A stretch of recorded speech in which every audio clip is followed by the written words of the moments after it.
is book club episode of Homeschool Moms Unfiltered. My name is Megan, and my fabulous co-host is... Hi, this is Amanda. Welcome! We are still reading Normal Sucks by Jonathan Mooney. We are on sections 5 and 6. If this is the first episode that you've come across on Spotify or YouTube or whatever, and you're like, wow, that's random, I'm in the middle of a book, don't stress. You can hop in anywhere you want to. You can certainly go back and listen to the original episodes. You don't need to read the book to be part of our virtual book club. But yeah, we pick awesome books that, well, I shouldn't even say awesome books. A bunch of the ones that are on our to be read list, we haven't read. Yeah. And so we cannot guarantee they're going to be awesome. The last one sucked. So like this one's good. The last one I did have some solid takeaways from the last book, but overall it wouldn't be a book that I was like, you must run out and read this book. You should read this. I actually was just talking with someone recently and I was like, you should actually probably read this book, but definitely buy a used copy from somewhere or see if you can get it from the library so they don't get any money for it. Right? Yeah. Like, I know. Please don't give them money for this book, but read it. I know. So our premier sponsor is Hub of Curiosity that runs these amazing classes on OutSchool.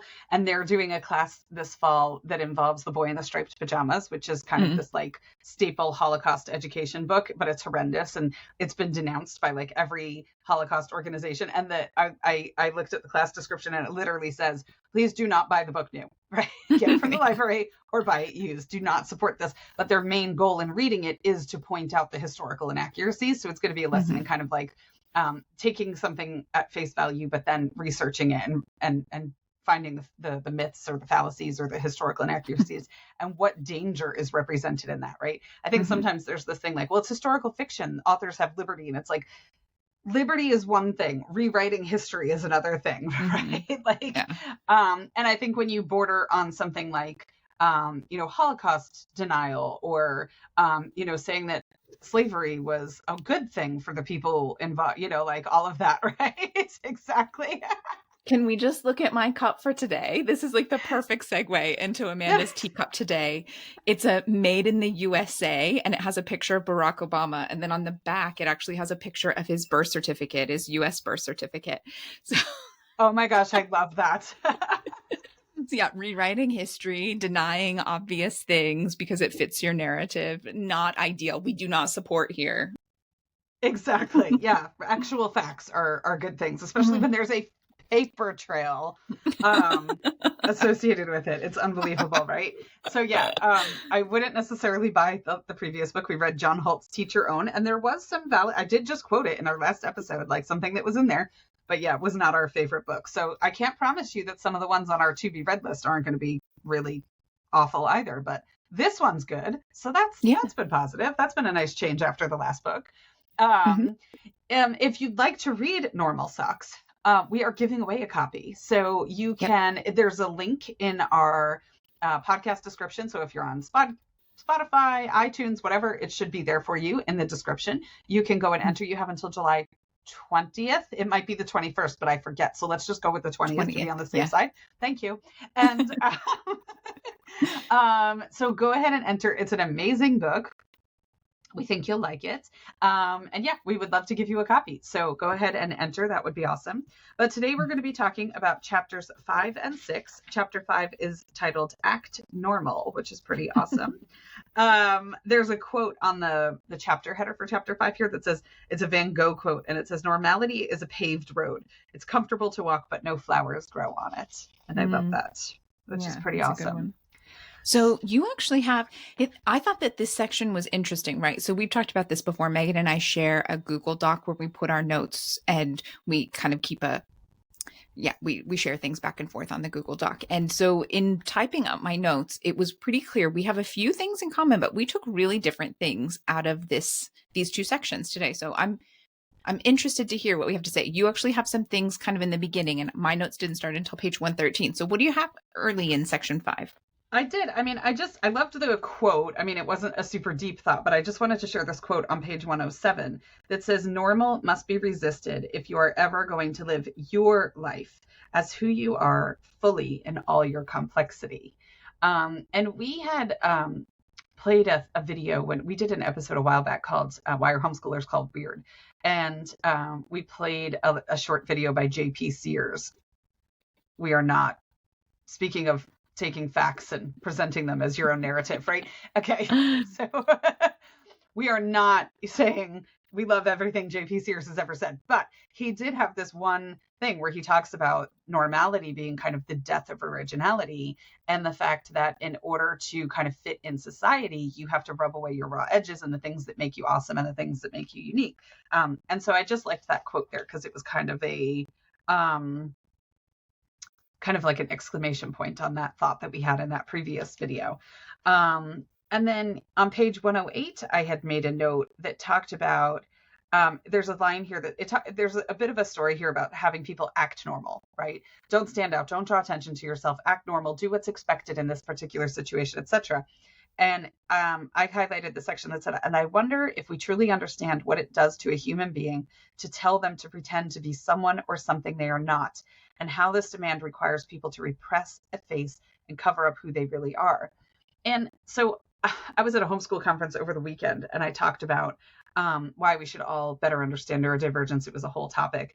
And so this to me kind of leads into like masking in the neurodivergence world, right? Like, so I gave the example of like, I was saying like, I have a mouth of a truck driver, right? And so if you're in a situation where you can't do that, it's extra work for me. And I'm not asking anybody to like break out their small violin, right? But I have to like pre-screen my thoughts inside my head through like an extra filter that I don't normally have to pre-screen my thoughts through, right? Like I went out to dinner after the conference with friends and who I knew, and I knew I could just be, and and it was just, full me. It was who I am.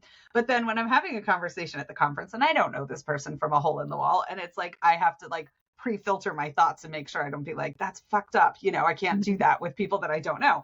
And then somebody else that was in the seminar said like, oh, it's like when I deal with my mother-in-law and I have to like pre-screen everything and like mind my P's and Q's and this and that. And then when I get done with interacting with my mother-in-law, I'm like, oh, right. Like you can breathe and you can finally be yourself. And so I feel like, this book talks a lot about neurodivergence because our author is dyslexic and ADHD. And it's like the people that are in environments where we're constantly asking them to do that and to act normal and hide their authentic selves or squash their authentic selves, that level of exhaustion of having to pre-screen everything through like, is this okay? Do other people do this? Should I be doing that? Right. And to do that all the time, like how damaging and how exhausting that would be for a human being. So, which I thought was an important note there. And then the last note that I had before your notes kick in the document was, we talked about deschooling in our very first episode that we ever recorded. And there was a note here. So our author has this incredibly toxic school experience in special education as a dyslexic learner before people really understood dyslexia, but I don't know that most of the school system truly understands dyslexia now either. So, we've made strides, but are we there? No. If I had a dyslexic child, would I be like, they'd be better served by the public school system than with me? No, I would not think that. So, especially not in the state of South Carolina, where they're not even guaranteed support and services. So he's got a thing here. His mom pulls him out of school after this horrendous experience, and he's unschooled. There is no formal education happening. And he talks about the fact, he quotes John Holt, who was the author of our last shit show book. And he says, my mom knew intuitively what John Holt, a former professor of education at Harvard, knew intellectually. For every day that school is toxic, it takes a day to heal. My mom knew something about healing because she was wounded too. And the two of them just took this big chunk of time to recover from that experience. And I think we cannot stress that enough. I mean, we say deschooling how often in groups, in Facebook groups, when people are coming in saying, and people are like, deschool. And especially I think as kids are in middle school and high school, there's this public school mindset that's really hard to shake, that like, if you miss a day, think about it, right? You are not allowed to miss a day of school. And if you do, you will have work sent home. You will have to make stuff up. So there's this mindset that like every single day is crucial. And that if you miss a day, you will be behind. And now here we are, veteran homeschoolers saying, take off 3 months, 4 months, 5 months, and just a year, and exactly. And people, I can't, I absolutely cannot. And like, Well, the amount of stuff that you'll learn in the second year will be 3 times what you would have learned in that first year if you don't take that first time off.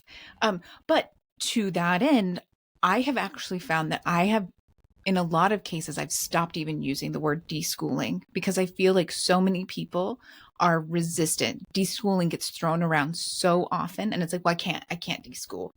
But, if you take the time to try to explain, like, this is what you're doing. You're not deschooling. You're finding a way to bring back the curiosity and reignite a love of learning. Mm. Now, you're doing that by not teaching anything actively. You're not top down instructing anything at that time.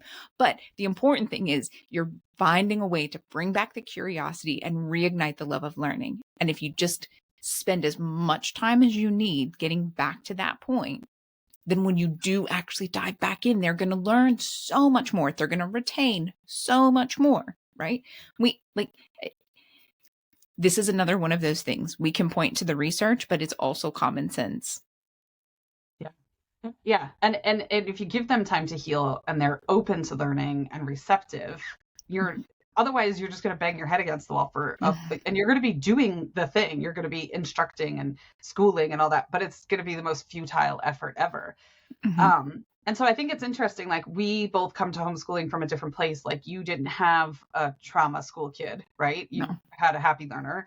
I have 3 kids. My oldest was severely wounded by public school.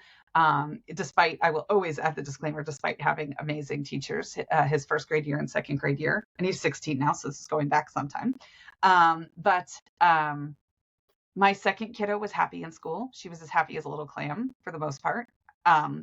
It's still the greatest thing I ever did was taking her out, because what she has blossomed into would never have been an option if she was in school. And my third kiddo never made it to school. So I have 3 very different case studies. You've got your own different case study, right? But especially for those kids, if you are pulling out a kid who's been bullied, who was quote unquote failing, right? We talked about it was it this book, Amanda, where it was like, no, it was in the John Holt book. There I go again, quoting John Holt, right? Like how did it go? It was like, if the school succeeds, then the school gets the credit. If the student fails, then it's the student's fault, right? Mm-hmm. So your student has been blamed for failing in an environment that was supposed to be able to know how to support them in achieving their goals. They need time to heal from that. And then I love that Jonathan Mooney references his mom here too. My mom knew something about healing because she was wounded too. If you have been through the ringer with the IEP process and all that kind of stuff, you need time to heal as well. Mm-hmm. And part of deschooling isn't just traumatic situation based or really rocky experience.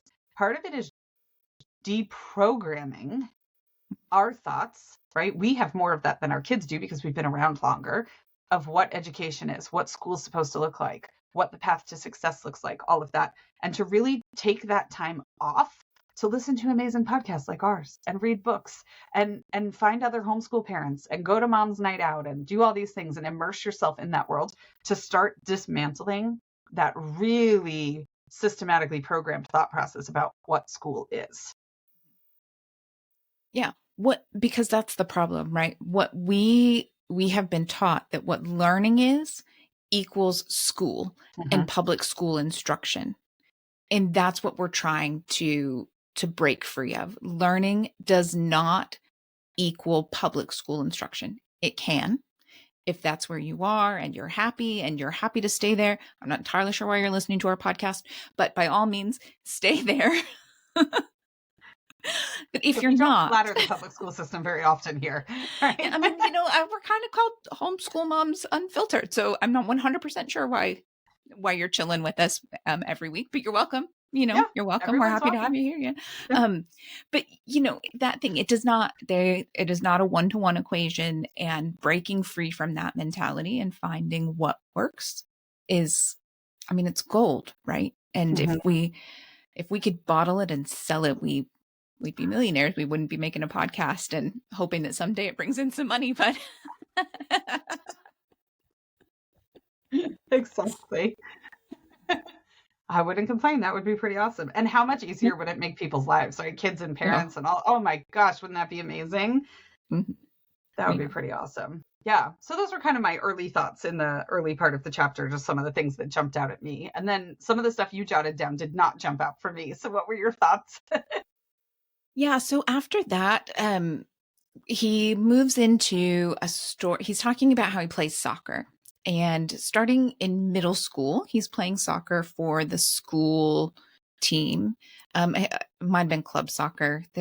I know there's a big difference, but I don't fully understand the big difference between club soccer and school soccer and all of that. But he's good, right? He's good at soccer.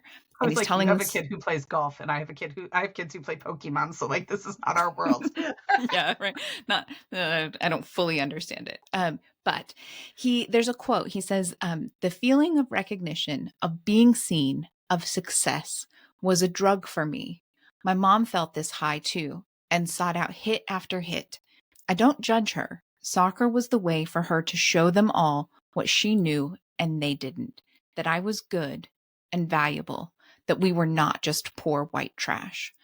And it's that the comment and following the story, for me, it was one of those examples of like a parent trying to do their best and, maybe fucking up a little along the way, because that's what we do as parents. Yeah. And the quote itself showed a level of maturity that I think most adults can only dream of reaching.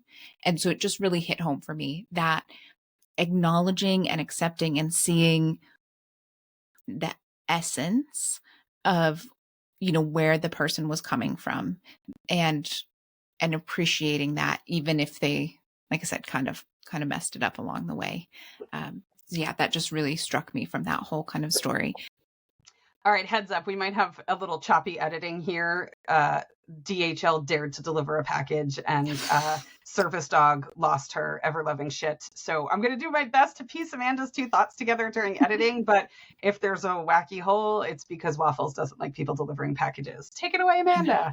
How dare they? My house. They delivered a box to my house. Right? Trespassing fools. So I was just saying, on page 116, again, another great story. These two sections have a ton of stories, right, that are very relatable. And so in this one, he's telling a story about high school and how there was a husband and wife teacher team, and he had the wife one year, and she absolutely did not understand him, and he had a horrible time in her class. And then her husband approaches him and is like, hey, you should take AP English. And he was like, have you talked to your wife? Like, I have no business being in your AP English class. But he takes it. It ends up being a really good thing. He takes it his senior year. The teacher didn't care that he couldn't spell, and he was actually encouraged to write via dictation for this AP English class. And I thought that was an interesting point, because that was, for me in our home, that was one of the first kind of things that I noticed, that if my kid was dictating to me and I was doing the typing for them, what he was able to produce was amazing versus what he was able to produce on his own. And there's so much focus now on using voice to text software, and it's just not the same. And dictation, it's harder, it's more work, it requires the parent, or if you got the money, you're paying a service or something to do it for you, but it requires your input instead of just here. But voice to text software, it's hard, and I will never understand why voice to text software on my phone can do so much better than any voice to text software we've tried in a Word writing document. They're rough, right? They're rough. They're really hard to deal with. And there's just something, I was talking with my kid about it. There's something about like sitting down in front of a computer to work on it that kind of jumbles your thoughts a lot of times and makes it harder to get it out versus, just sitting back, relaxing on the couch, and you're telling a story and someone else is actually worrying about typing, and you're not getting distracted by the fact that it didn't make a new paragraph or it didn't include any punctuation or this or that. And so I just think it's important to remember that there are different ways of getting to the end product and embrace those, and I appreciated the fact that he specifically mentioned dictation, because we've I feel as a society, we've gotten really far away from it. If you have a kid who has any kind of services, even as a homeschooler, a lot of times they say speech to text software, but it's a lot harder to get them to put dictation in there and to actually get dictation approved for your kid. And it makes a difference. Mm-hmm. Yeah. Alternatives to writing have been huge for us. My kiddo took a class, like you said, sitting down at the computer can kind of jumble your thoughts. And so I have a kid who um, paralyzes and spirals very quickly when it comes to being confronted with a white screen or like a worksheet or some, we don't do worksheets, but like way back in the day, that would have been something that would have been like the death of her. Even like studying for the permit test for driving, it's like just that there's just a thought of like, she's a super smart kid, but that thought of taking that test is really overwhelming. And so, we've kind of looked at some alternatives and things like that there. I had signed her up for a class on OutSchool with Jackson Pierce, who's a published author. She's amazing. And she does this 3-minute creative writing challenge where she gives the kids 2 wacky words that have like nothing to do with one another. It'll be like, a fainting goat and bubble gum, and they have 3 minutes to write a story. And because the words are so nonsensical and don't pair together, there's almost no way that you could write a serious story about those things. And so it takes all the pressure off because it's just like, and then on top of it, it's a 3-minute challenge. And so it's like everybody's is going to be rushed. Everybody's is going to be silly. So you're not feeling like somebody else is going to turn in like, Tolstoy quality work and you're going to turn in something, right? And everybody just kind of shares their thing and they laugh. And it's like, but it breaks down that thing because as soon as she says go, they go. And it's just light and fun. And so it kind of removed some of that because otherwise the white screen was just paralyzing for her, and it did, it helped. I mean, she was in that class for like 2 years. And she got so much better at not sitting there. She'd sit there for, 2 hours and stare at a blank screen and just get and the whole time the stress and anxiety are building and building and building. So yeah, there's no reason to ever be in that situation. That was kind of a her thing where she was like, I've got this. I don't want help. And I'm like, you sure? Because there's like a million other ways that we could accomplish this, But yeah, there's no reason for somebody to be sitting there staring at a screen for that period of time. There's dictation. There's all kinds of options, which are great.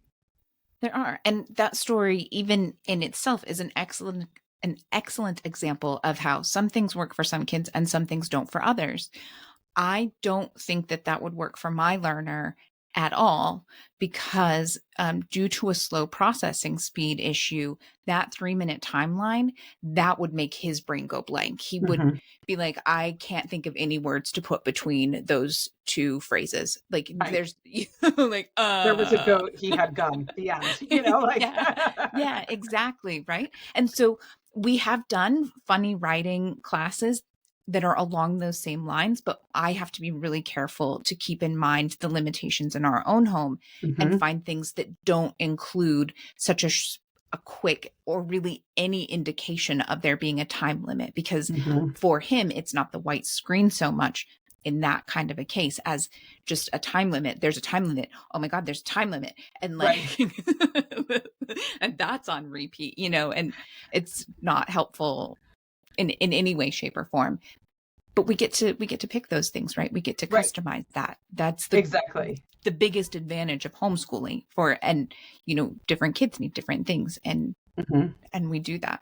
But that actually kind of rolls perfectly into the next thing from the book, right? Because so again, we're going through different stories. He's sharing different things on page 125 and 126. He's talking about when he went to university. He starts out at a state school. He goes to the person who's responsible for his accommodations. And they say to him, you can't read, you can't write, you can't spell. You should consider something less intellectual. People like you shouldn't even be in college. And I literally, my book says WTF. In the margins. Yeah. Like, I was like, what in the actual fuck? Like, what? Right. The person the school, the university has hired to help kids with accommodations tells them, like, you're useless and you shouldn't even be here. I don't even know why they let you come to college, essentially. And like, there are so many, there are so many things wrong with that on so many levels. But your point, you wrote, like, we have to be cautious with who's talking to our kids, the messaging that's being shared with our kids, because there are still people out there like that are going to pick at it or find the little things, criticize and critique over things that are outside of our control instead of focusing on, hey, there's a way around it. Mm-hmm. You can work within this, there's this limitation in this specific way, but that doesn't mean that it limits you. It limits this thing, this little piece. And there are so many other ways that we can get there. Yeah, I mean, and I think for a while the concept of homeschooling was that we wanted to bubble our kids from the real world, and and there definitely has been historically and still is that segment of homeschoolers. I mean, if you've watched Shiny Happy People on Amazon, Mm. holy shit. Right? I mean, it was Mm-hmm. just astronomical. So they still exist, right? Mm-hmm.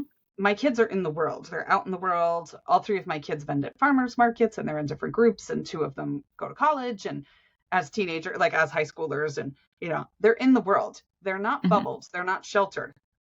But in the formative years, especially when they are, I mean, we've read so many books in our other homeschool group that Amanda and I are in about, frontal lobe development and all this stuff, right? Like they're not fully formed humans. They're just not. And you can call me a snowflake all day long, but I do not want somebody communicating with my kids who's going to tell them that they're a worthless piece of crap. Like, Mm-hmm. and I get it. Like, I mean, I live in the South, and so we see a lot, right? As far as just different ideologies mixing.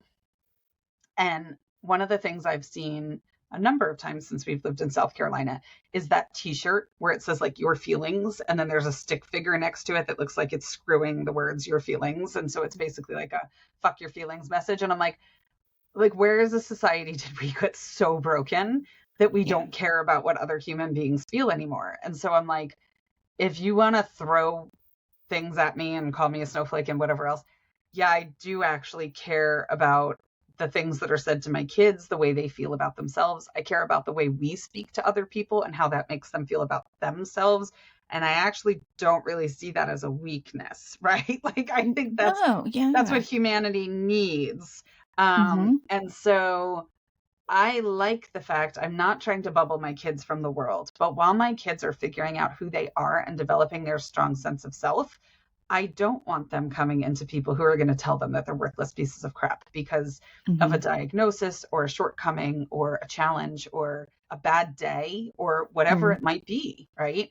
And so this story to me was just, and I get it, he was in college. By that point, I have no choice about who's interacting with Yeah. my kids. And, Mm-hmm. at that point, even in high school, you're still kind of like stepping down and outside influences are stepping up and all that kind of stuff. Mm-hmm. But I mean, middle schoolers and teens especially have like Oh, so that's it. many self-confidence issues and things like that, and they have more and more mental health issues as we go on because of the society that we're living in and this and that.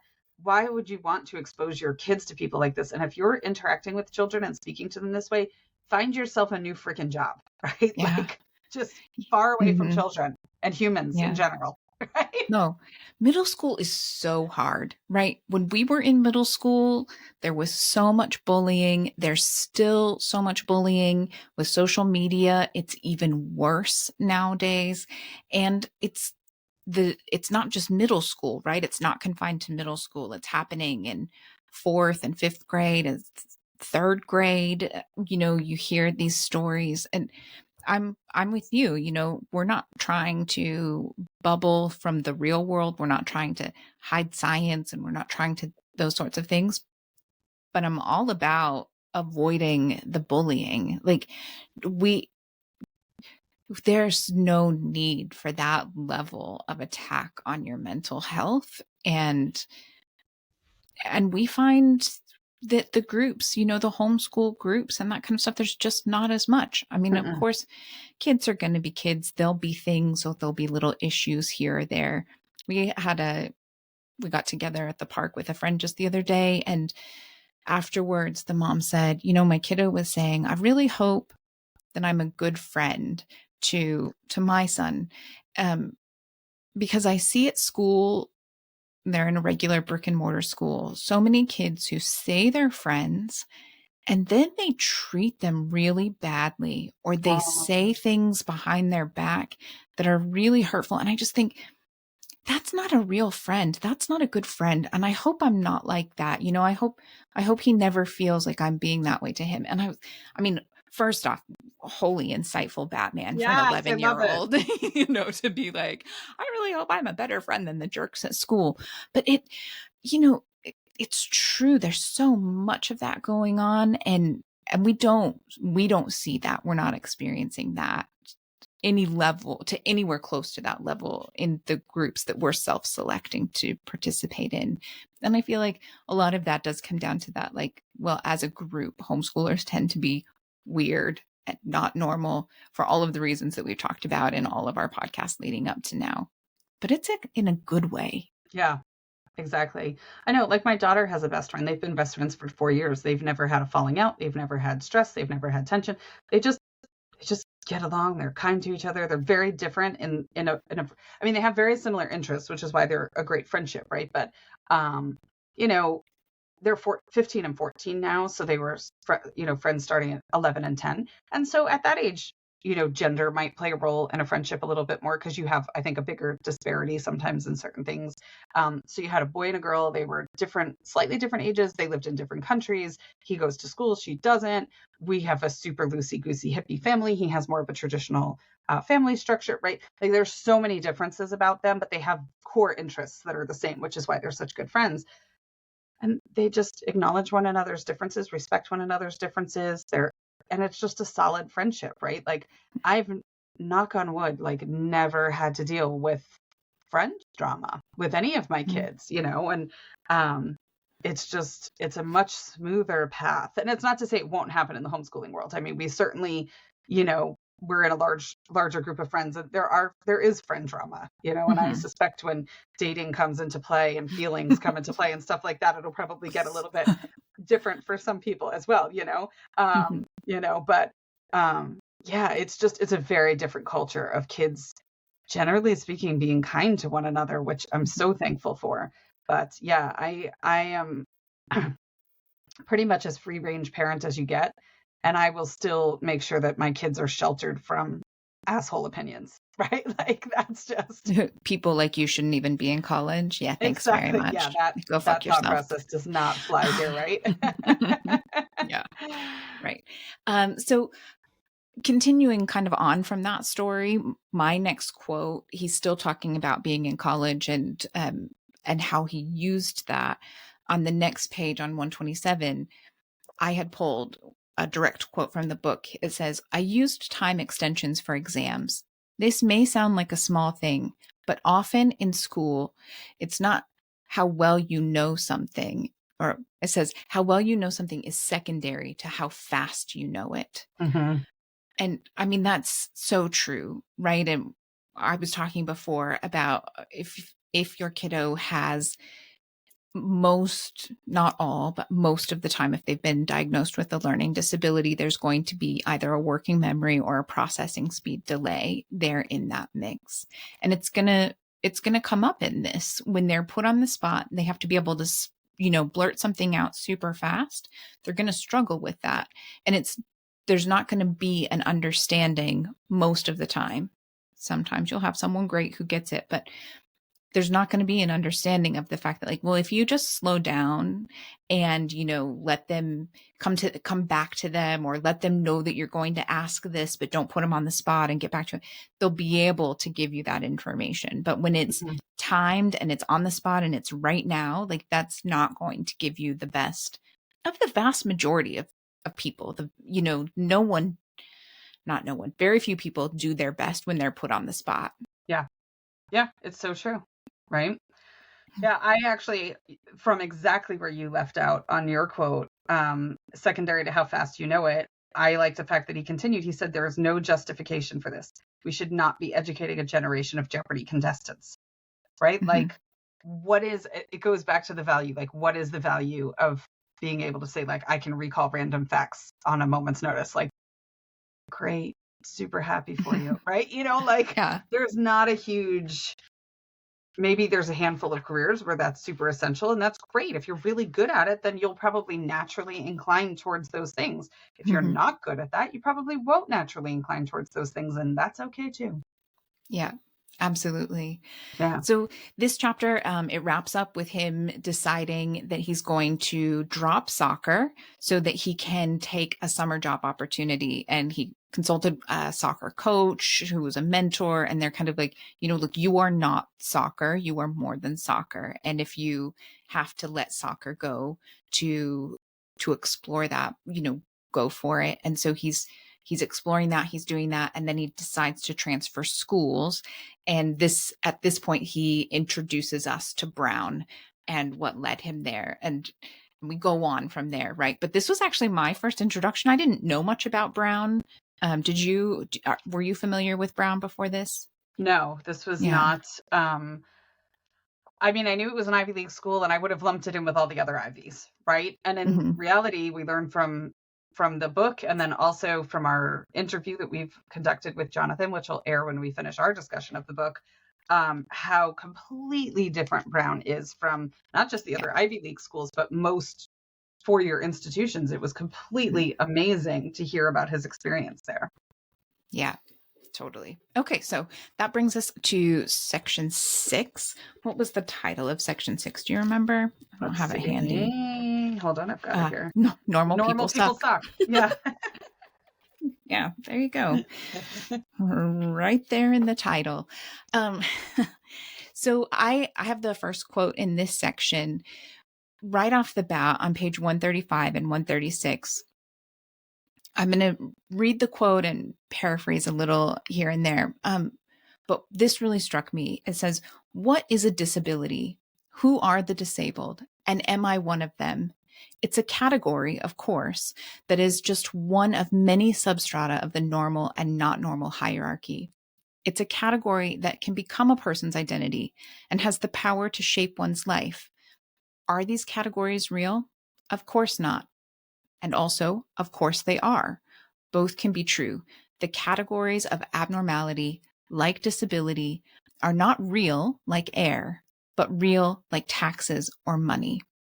And it goes on to say, the question that matters most is, can someone use these fictional realities based in pathology and stigma to make a better self? I think, yes, I did.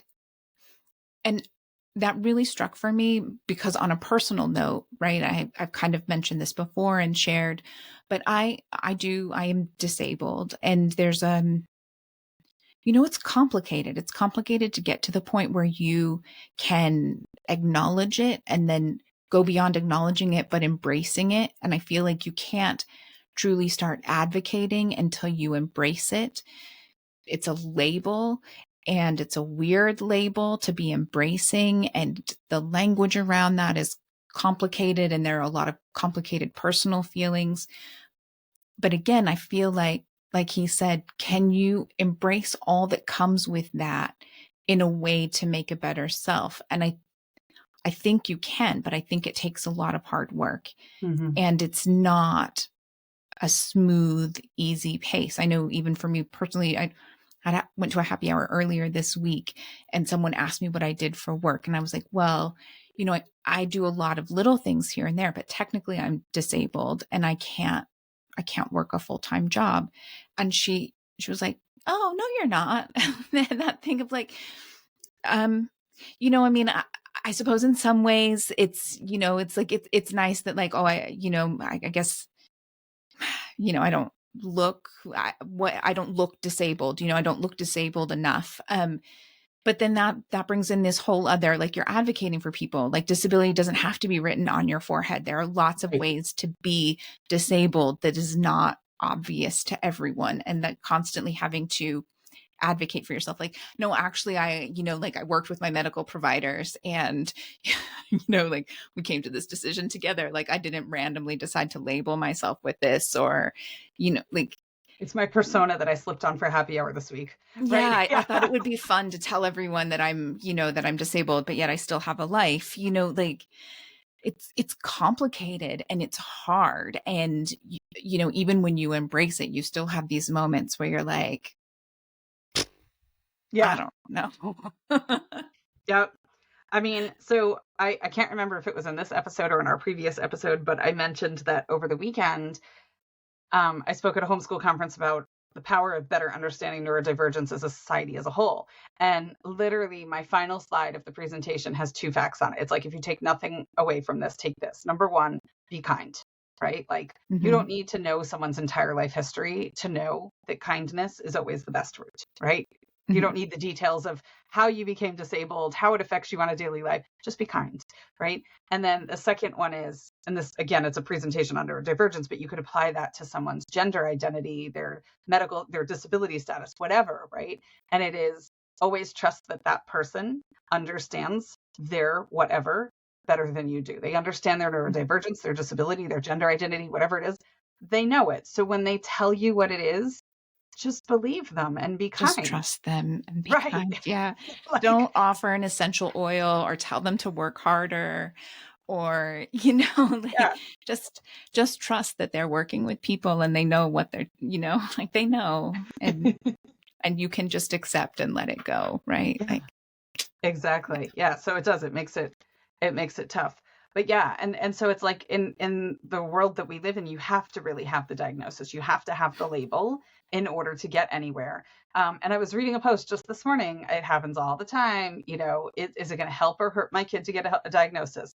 And the mom's thing was, if he wants to grow up to be a pilot and he gets diagnosed with ADHD, he can't be a pilot.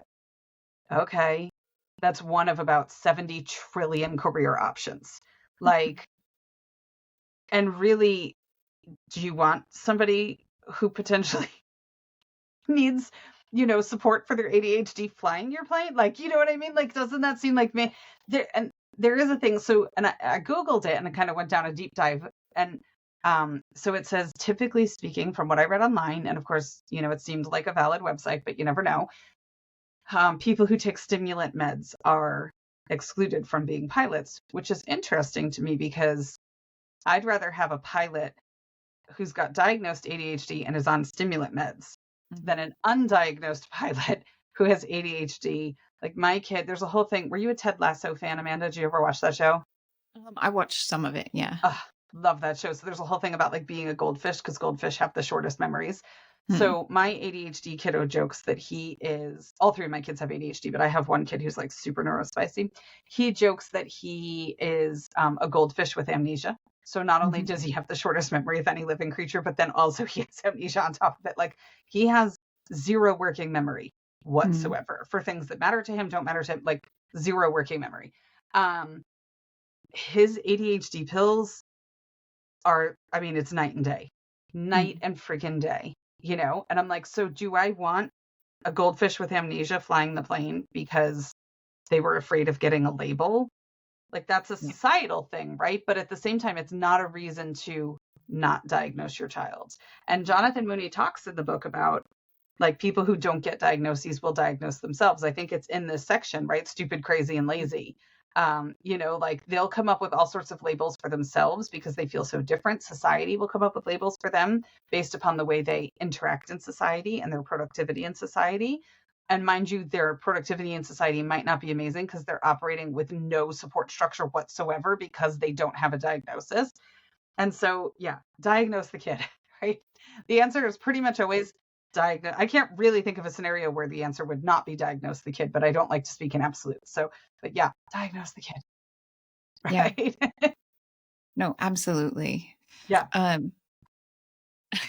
That was actually almost your next point was on page 146. You have the power of having a diagnosis. Yeah. Yeah. I mean, so I did make a quick note on 143 that Brown is basically an unschooling college, which is what I learned from the reading here, right? And when we'll talk more about that in our interview with Jonathan Mooney, but you can basically build your own curriculum and pathway at Brown. And I was like, oh my gosh, that is super amazing. Because as my unschoolers have entered the world of college, part of the issue has been they've had free access to information for a really long time, and they've been able to pursue really deep interests and passions. And now it's like, okay, well, now we're going to put you in the school and you have to take like 16 credits of, foundation layer junk that you have no interest in to get to something that's meaty that you're interested in. And in some cases, the college's definition of meaty isn't meaty enough because they've had free access to information all this time. They're beyond that point in some cases. And so I was super interested in hearing about what he had to say about Brown, and it was fascinating. So be sure to tune in for that. But yeah, you're right. On page 146, I made a note here about the power of having a diagnosis, right? It says in the book, I actually found the science made me feel better. I struggled with reading and writing, not because I was stupid, but because of left hemisphere deficits. I always lost my car keys, not because I was lazy or unintentionally disorganized, but due to frontal lobe impairments, right? Like it explains who you are and why you move through the world in a certain way. He goes on to say, so many of what we call neurodiversities were moralized before they were pathologized. So the kid who couldn't read was dumb. The one who couldn't sit still was bad. The one who couldn't make eye contact was willfully defiant. And so without diagnosing your kids, there's still those things. And even if they haven't verbally explained it to you, they end up feeling that way about themselves, whether just through watching the world around them and feeling out of place in it, or through little tiny microaggressions, little comments that are being made towards them about their participation in the world. These are happening. They need that diagnosis to better understand who they are. And I kind of feel like for me, it brought up a thing, for whatever reason. I read this a couple of weeks ago now, but I made a note in the book, like, I feel like there's a thing that happens every year at Halloween. I don't know if you see these in some of the groups that you're in, but we have like a mom group in town and stuff like that, or just like general township groups. And there's always these things at Halloween time about reminding people, like, the kid who doesn't say Halloween might have some sort of issue with speaking to strangers, or they might be completely nonverbal or partially whatever, right? The kid who doesn't wear costumes, like, I have a child, my oldest has never really worn a costume. So he does costumes in his way. Like, once he went as Steve Jobs and he wore a black t-shirt, right? Like, that was his costume. And then the next year he went as Mark Zuckerberg and he wore a gray t-shirt, right? Like, one year he went as Percy Jackson and he wore his Camp Half-Blood t-shirt, right? Like, these are his costumes. They are costumes to him. Right? They fit his requirement. He cannot wear a costume otherwise, right? He cannot have anything on his body that's super foreign or anything, or very uncomfortable like that. And so there's this debate that goes on every year in the comments in these posts about Halloween. Like, just be nice. If somebody came to your door and knocks on and rings the doorbell and holds up a pumpkin, just say Happy Halloween and give them candy. Like, we don't need to force somebody to say Happy Halloween. We don't need to question them why they're not wearing a costume. They're there. They're out of their house. They're putting in the effort. They're hanging out with friends. They're doing the thing. They're participating in a way that works for them and the way they move through the world. And then invariably in the comments, you always get these things like, well, if a kid can't put in the effort to put on a costume, I'm not giving them a candy. Like, really? Yeah, like that 5-cent piece of candy, like, just drop it in their bucket, like. Halloween is like, so, I mean, my youngest, my 12-year-old, is the only one that trick-or-treats still. At least he did last year. We'll see what this year brings. He, again, doesn't really do like huge costumes. He will put on a costume. He wore the big dinosaur inflatable like 2 years ago. You know, that like famous one? Yeah. It was Texas, so he almost turned into a puddle. It's very hot in there. I wouldn't recommend it if you live like south of the Mason-Dixon line, but it's toasty. But he will trick-or-treat. But then on top of it, he's autistic. He's ADHD. He has severe food allergies. He's allergic to eggs, dairy, and soy. So he can't even eat most of what he trick-or-treats for. I have to swap it out for things that he can eat. He's a big fan of the Lent oat milk chocolate, which I think does actually have a touch of soy in it, but it's like the closest thing we could find. And he'll get like a little bit of upset tummy, but he knows it's there. I'm not like sneaking soy, He knows it's there. That's like his acceptable substitution on Halloween. But yeah, I'm like, why can't we just be nice? Like, why do we have to understand everyone's life history in order to grant them grace? It seems like a bit much. Yeah. No, I mean, we see that too. And we occasionally trick or treat with someone who's nonverbal, and that thing, like, it shouldn't have to be a thing, and it just shouldn't be a thing. I will say Halloween costumes in our family are huge. We do a family costume each year. It's a big deal. It's a big deal. You'll have to share pictures this year. You'll have to put them on our stories or something for people to see. Yeah. No, I dressed up, I think, once, and it was like a very last minute decision to try to dress up and do something. I had fun with the kids, but I mean, I always have fun whether I'm dressed up or not. But yeah, usually I just head out. And now my older two have kind of dropped out of the mix, and they're like, it's not worth it for the Reese's Pieces. We'll just go to the store and buy some. And I'm like, okay, party poopers, but sure. Yeah. Yeah. I hope we don't ever hit that point. I hope we're the family that's still like trick-or-treating and dressing up for parties forever.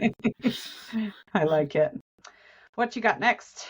All right. So I had on page 148, there was another quote that really jumped out at me. It said, if the world is a continuum in all its forms, maybe we are all on a continuum of ability and disability of some sorts and just don't know it yet. Ooh. And I think that's so true, right? I mean, we like to have so much judgment in how we interact with people and the world. And there's just so much judgment about young people who are disabled or young people who have other things going on. And then you see someone young will have cancer, and to me, it's that thing of like, we look at that and we go, oh, like their partner stepped up and marriage is about for good and for better and worse, and this is a moment of worse. And like, why don't we see all of life that way? Like it's ebbing and it's flowing and it's a continuum. And yes, maybe one person is more sick now, but you know what? Someday it could be you and it could be even worse or even more. And they're going to have to deal with that and figure their way out through that. And you would hope that they would show kindness and grace in that situation for you. Like, why? Again, kind of like what you were saying, that just be nice, be nice and have grace and understand that, yeah, you're really lucky that it doesn't impact you right now for whatever reason. It's not your personal story, and maybe you're slightly inconvenienced because someone in your circle has something going on. But one of these days, it is going to be you. Mm-hmm. Like at some point, something is going to happen and it is going to be you. And you're going to hope that they treat you better than you were treating them when you were like, oh, what an inconvenience. Mm-hmm. Right? Yeah, it's huge. Yeah, I mean, I don't think I've brought it up on the podcast yet, but I was talking to somebody about it this weekend. I met a woman who we added her book to our to be read list. Her name was Amy Bodkin, and she counsels homeschool families as well, mostly people who have special needs kids or are going through like their homeschooling through cancer or something like that, right? And offers support and care for that. And so I was talking to her, and then there was a woman at her booth whose child is I believe still in treatment, and my husband's a cancer survivor. And we were talking about the fact, like, you can't even fathom. I mean, you think you can, and not you, I don't mean you, like the world at large, right? Unless you've lived it, you truly can't fathom the amount of stress and pressure and like the fear of just like a single germ, like, and that goes on for years for people to live under that sort of, to live in that sort of pressure cooker for so long, and the effect that it has. And like, I have a friend who used to call me. She didn't live in the same town as me. She lived in the next town over, but our kids went to the same preschool. And she would just call me and be like, I'm going to the supermarket. Do you need anything? Like all the time. And it was like just something like that small. Like my kids got the stomach flu one time and they gave it to me. So all the four of us had the stomach flu. My husband had to leave the house immediately because he had like a half a white blood cell basically.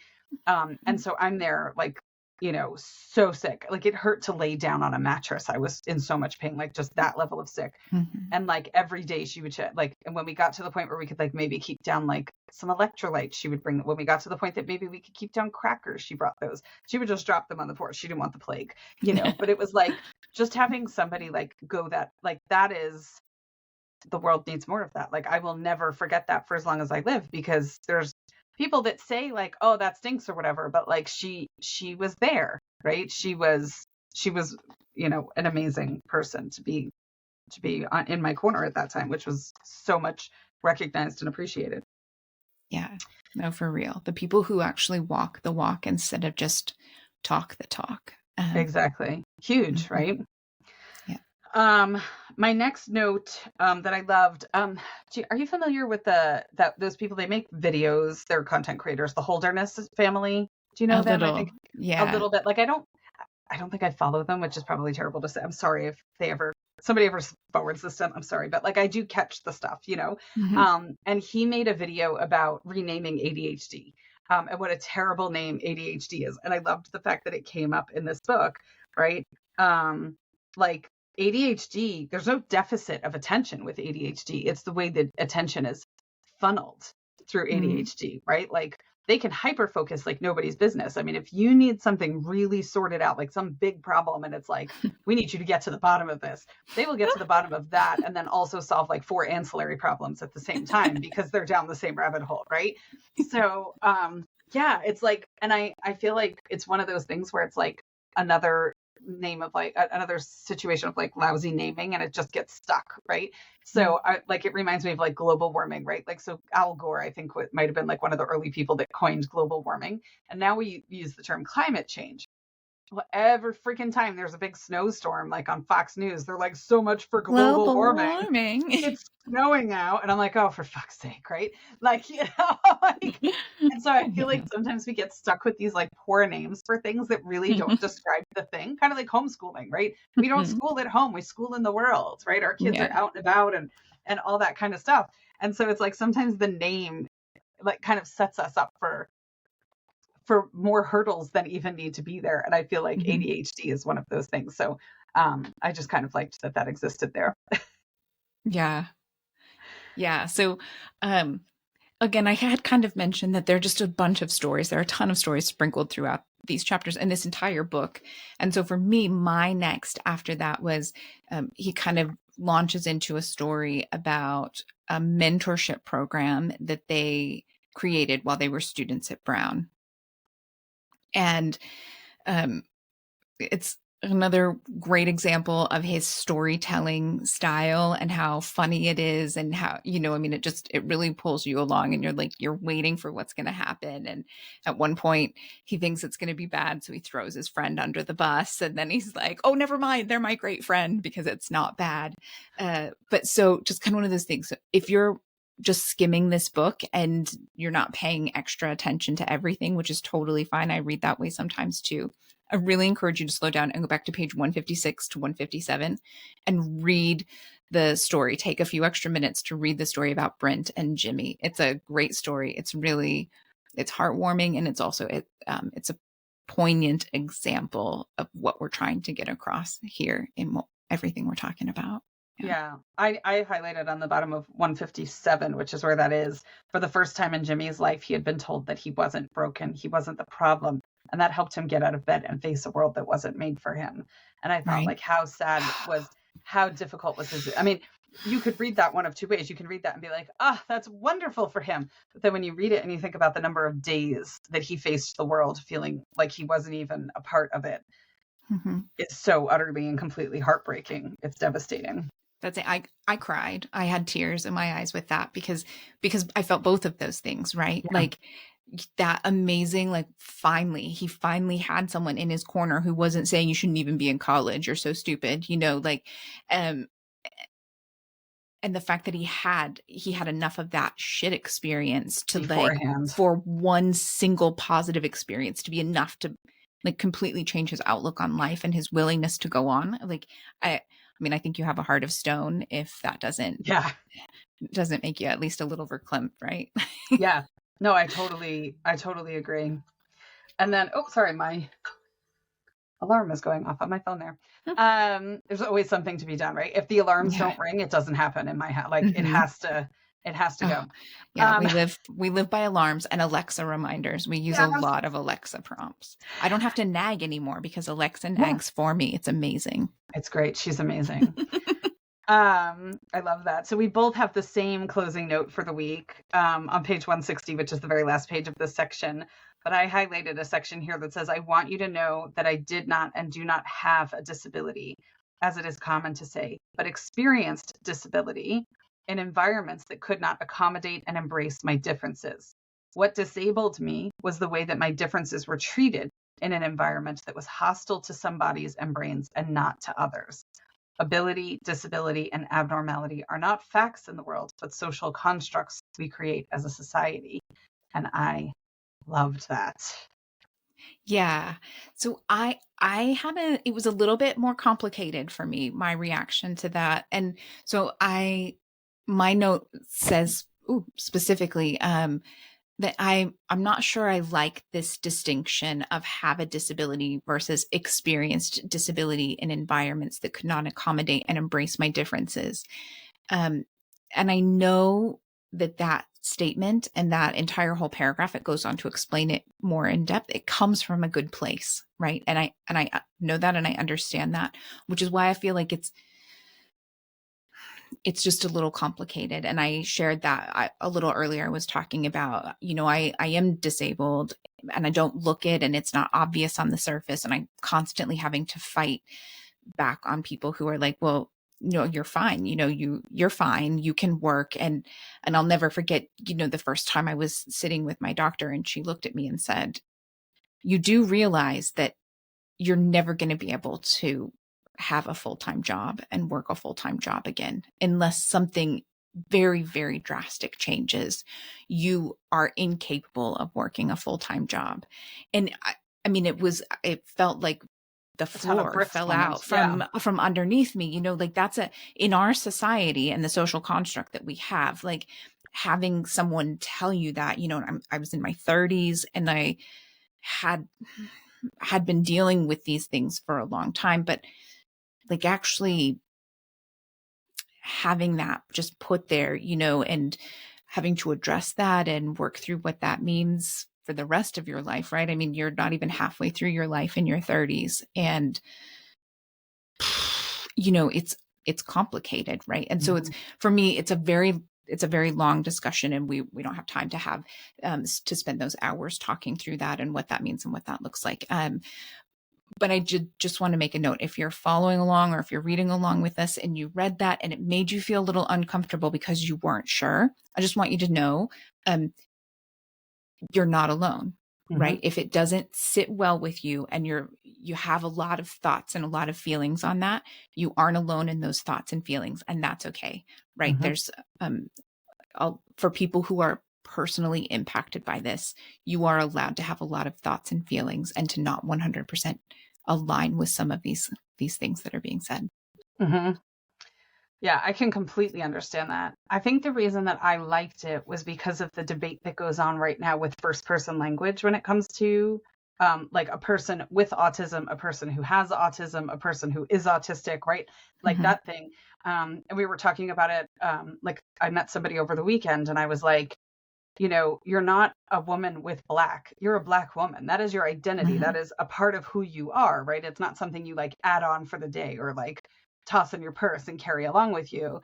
And I think with some of the neurodivergence diagnoses, it kind of can have that same, right? Like an autistic person experiences the world always as an autistic, but like that is a piece of their identity. And being disabled, of course, is a piece of your identity too. I think that's why I liked it so much. That was because of that, just the grammatical piece of it, really like it's not an accessory, right? It's a piece of 100% who you are, and it affects the way you exist in the whole world.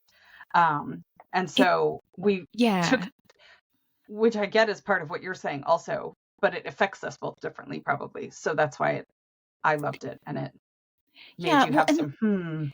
And the thing is again, it's that thing. It's complicated, right?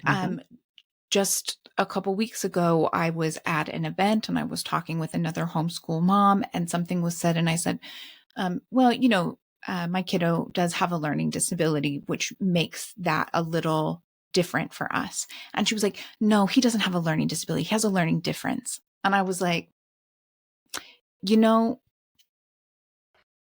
no, you don't get to tell me whether or not we're going to embrace and say, look, this is a learning disability. This is the language around it. And these are the things we can do. And this is how we're going to address it. Like, you don't get to come into my house and downplay it and be like, no, it's like. Did she try to tell you you were differently abled afterwards?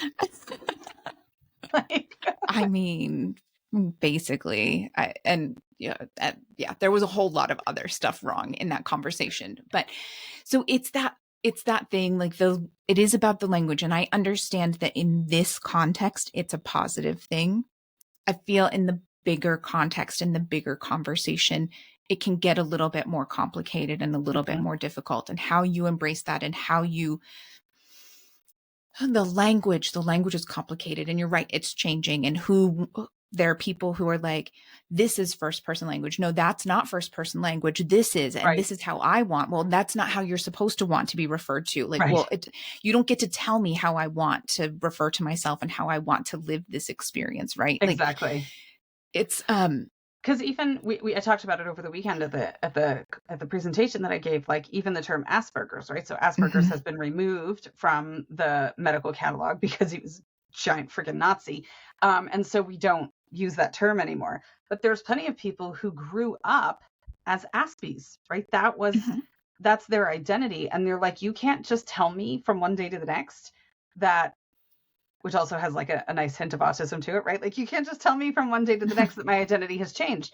You don't get to do that. It's my identity, right? And so like, yeah, if you don't want to use that term going forward or whatever, but this is my identity and you can't just take it away because you've chosen to, right? And so that was one of the things that we talked about. Like, if you're unsure how to refer to someone or what their preference is about first person language, not first person, whatever, ask them, right? Yeah. It goes back to that thing, like, be kind and trust that whatever that person tells you about their experience in the world is the correct one for them, right? Yeah. Like, that is the correct one for that person. And you can ask them and then you can trust and believe their answer, right? It makes it it does simplify it to an extent. On an individual basis, when you can just take that very simple advice and just be like, oh, your kid has a learning disability. Okay, thanks for sharing.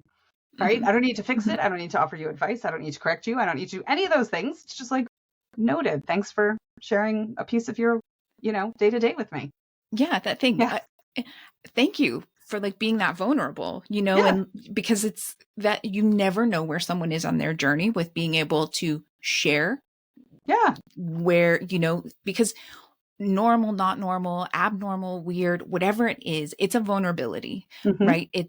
And to be able to put that out there, you don't know if it's the first time they're testing out sharing this vulnerability, or if they're an advocate and they're out there telling people all of the time, even if they are an advocate, right? I try to be an advocate with all of the challenges and hurdles that I've had in my life and different things. It doesn't change the fact that there are some days or some weeks that it hits a little deeper, I'm a little bit more tender, and, those jabs, they hurt more than other weeks where I'm feeling really strong. Too, Yeah. And it hits deeper, it hurts more, and you just be kind. It doesn't cost you anything, actually. Nope. Yeah. Well, we have one more episode on this book. We'll be finishing up our book next week. And then the following week is our author interview, which is super exciting. Reminder that you can visit the link in our post or in our Instagram bio to enter to win a copy of Normal Sucks. It's a great book. Jonathan Mooney's written 2 other books as well, The Short Bus and Learning Outside the Lines, both amazing. But that'll wrap us up for today. And we will catch you all next week. In the meantime, happy homeschooling. Yeah. Have a great one.